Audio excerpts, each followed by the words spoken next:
já imediatamente dentro da minha comunicação, para não perder mais tempo. Cada homem é o núcleo central, material e revelado de uma turba imensa de fantasmas.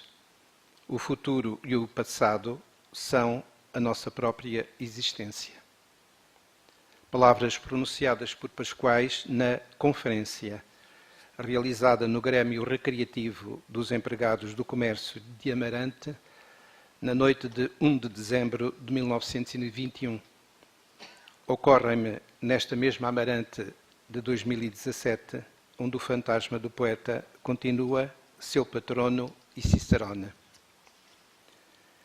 Na acessão pascualina, o fantasma é a sombra, e a sombra é a face da realidade que se mostra e dá a ver aos nossos olhos. Não significa um ser imaginário, muito menos irreal, mas a substância da invisibilidade dinâmica, motor de tudo quanto existe. Neste sentido, a desconstrução da figura nítida e perfeita, a caricatura, o esboço, o halo de sugestão, representa um processo ontológico, moral, estético e psicológico que percorre a escrita e a arte de um poeta justamente visionário e fantástico. A mitologia de Pascoais não é fruto de uma imaginação desvairada, mas a tipificação de uma realidade transcendente, superior à apreensão sensorial. Esta realidade é que é verdadeiramente real. É a sombra que dá sentido à luz. O Namuno significou bem o universo de Pascoais ao denominá-lo sombroso, distinguindo-o de sombrio. A sombra é a dilatação da luz, o seu brilho paradoxal, o âmago da natureza criada, o que vem do mundo interior e ascende à superfície da consciência. Não admira, pois, que o futuro e o passado sejam a nossa existência, enquanto emergência da saudade. O poeta não compreendia a palavra regresso como retorno, mas no seu sentido originário, nostalgia. Regresso ao Paraíso é um poema sobre a nostalgia, a saudade do futuro. No Paraíso Perdido de John Milton, a visão situa-se na origem, concretamente nos 11 primeiros capítulos do Gênesis. Milton vê o futuro à luz do princípio. Pascoais vê o princípio a partir do futuro. A sua história, como a do Padre António Vieira, Mutatis Mutandis, poderia ser também uma história do futuro. Em Regresso ao Paraíso, a evolução do universo criado atinge a divinização pelo fluxo imanente do espírito. Se em Milton a ortodoxia religiosa de um reformista parece inclinada ao serviço da causa do homem numa situação histórica concreta, em Pascoais assistimos antes à atração de uma divindade por vir que descontrola a religião encarnada na história. No poeta inglês do século XVII, dominado pela reconstrução da sociedade dilacerada pela guerra civil, percebe-se uma clara apologia da religião cristã enquadrada na política nova da liberdade. Em Pascoais, numa época também dilacerada pela perspectiva de uma catástrofe civilizacional iminente, a Primeira Guerra Mundial, percebe-se melhor, talvez, a tentativa visionária de um novo gênesis da história romântico, ingênuo, russoniano. Tal perspectiva é alheia a John Milton. Ele pretende, à luz da Bíblia, refazer a ordem pública, restaurar a liberdade cívica, política e religiosa. pontos de vista não divergentes, mas complementares, entre os dois poetas e as duas epopeias do espírito, Regresso ao Paraíso e Paraíso Perdido. Delimitadas as perspectivas, cumpre-nos agora evidenciar as aproximações.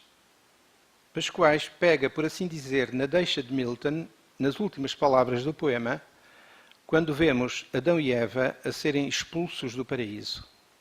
Era à frente o mundo, onde escolher seu lar e a providência. Mão na mão, com pés tímidos, errantes pelo Éden solitário curso ousaram. Para Pascoais, o tormento maior é a perda da memória.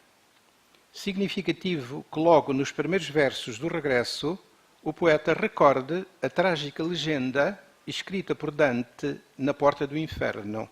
Lasciate ogni speranza, voi che entrate. Sem esperança não há, de facto, memória. Adão e Eva vivem no inferno e só a tristeza os assiste. Tristeza consubstanciada na lágrima. Se Milton, como dissemos, privilegia a liberdade, Pascoais sublinha a tristeza. Esta apologia não concebe a tristeza como mórbida desilusão, nem sequer rigorosamente como castigo da culpa, mas como a semente divina, indestrutível, aceno da sombra do desejo que reverdece a esperança do futuro, ou, por outras palavras, a saudade. Trata-se, pois, do passado e do futuro, a lembrança de uma primavera progressiva. O elogio das lágrimas em Pascoais é sempre fonte de fecundidade. A tristeza é a marca do fim, não a ferida do princípio.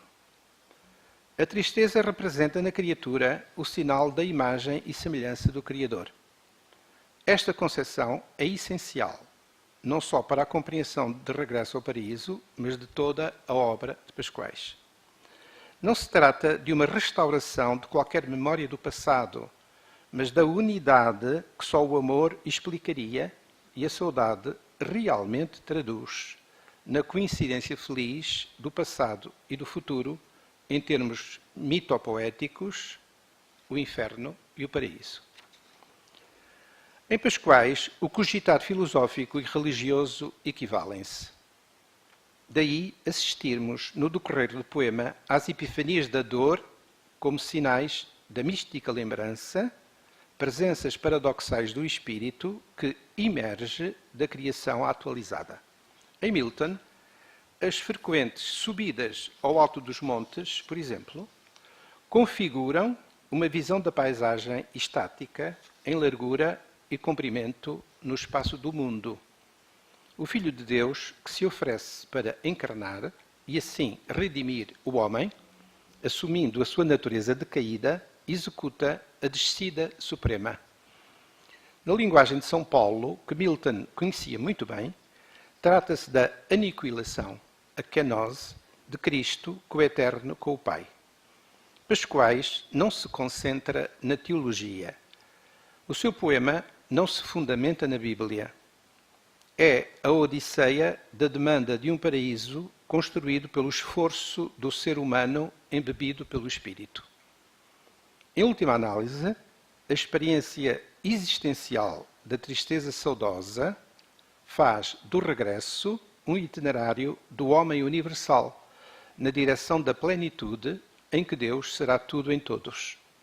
Milton, com igual ou até maior eficácia, aprofunda a tentação e a recusa ao mandamento divino em traços muito pertinentes e analíticos da dúvida, da perplexidade, do dilema entre lei e liberdade. Em linhas gerais, necessariamente simplificadas, e esperemos que não falsificadas, os movimentos da compreensão do bem e do mal são inversos nos dois poetas. Milton sobe para descer, Pascoais desce para subir. Mas o ponto de partida é semelhante: a existência da tentação como epifania da essência conflitual da natureza humana, cindida pela ambição do excesso. Observemos agora o tratamento de uma breve sequência em cada um dos poemas. E comecemos pelo Paraíso Perdido. Milton retoma com originalidade a narrativa bíblica do pecado dos nossos primeiros pais.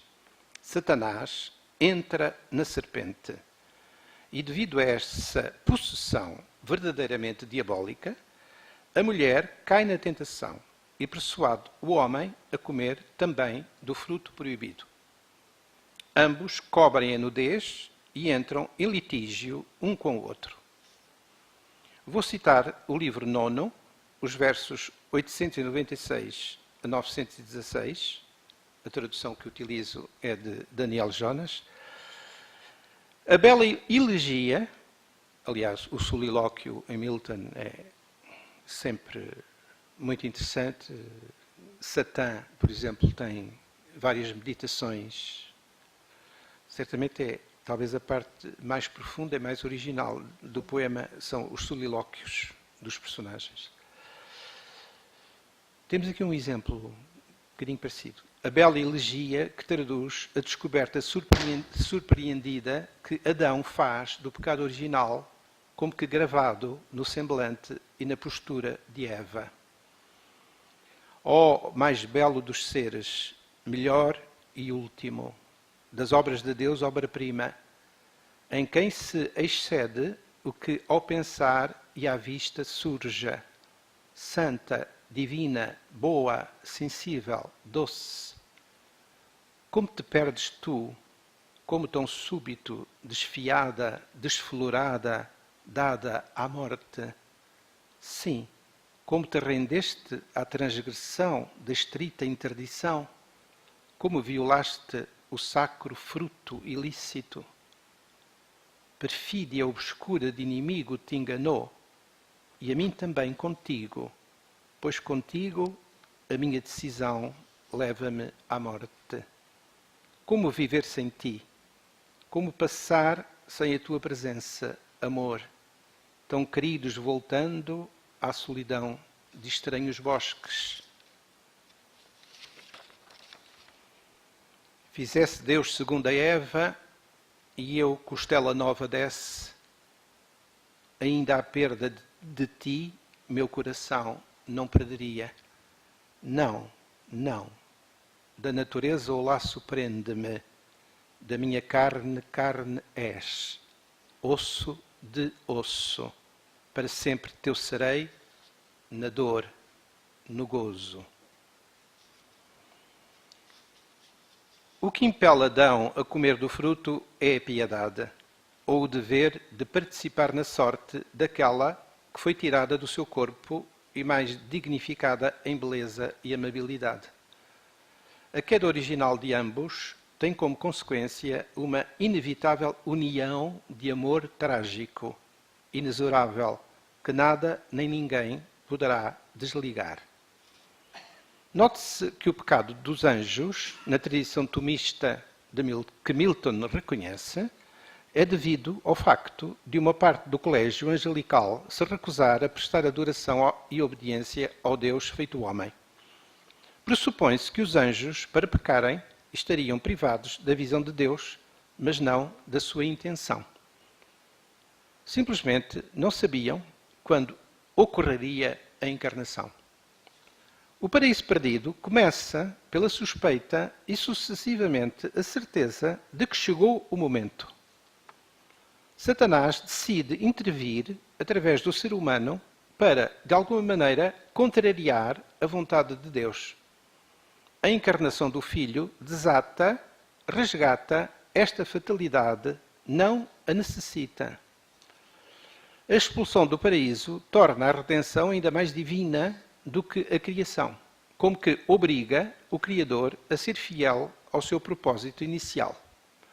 São Paulo, ao afirmar que Cristo é o primogênito de toda a criatura e que nele todas as coisas foram criadas, supõe a precedência na mente divina da encarnação sobre a criação. doutrina escotista que Milton igualmente reconhece. Deus sai vencedor da luta contra Satanás, porque, depois da queda original do homem, não desiste de encarnar, mas assume uma natureza humana mortal, ferida pelo pecado e todas as suas consequências, tornando-a, porque a assumiu integralmente, capaz de ser recriada pela graça da sua própria morte e ressurreição. Esta concepção teológica é estranha a Teixeira de Pascoais. O poeta sente a necessidade de criar um Deus infante que regenere o ser humano, exatamente porque a concupiscência, fomes, rastilho, impulso, não foi apagada pelo batismo e permanece no ser humano ad agonem, para a luta, conforme o Concílio de Trento declara no decreto sobre o pecado original. Dir-se-ia que o poeta converte a concupiscência, que nos inclina na direção do pecado, e não é pecado em si mesma, como Lutero defendia, dir-se-ia que o poeta converte esta tendência em sinal positivo da graça, em apetite do bem, em saudade do futuro.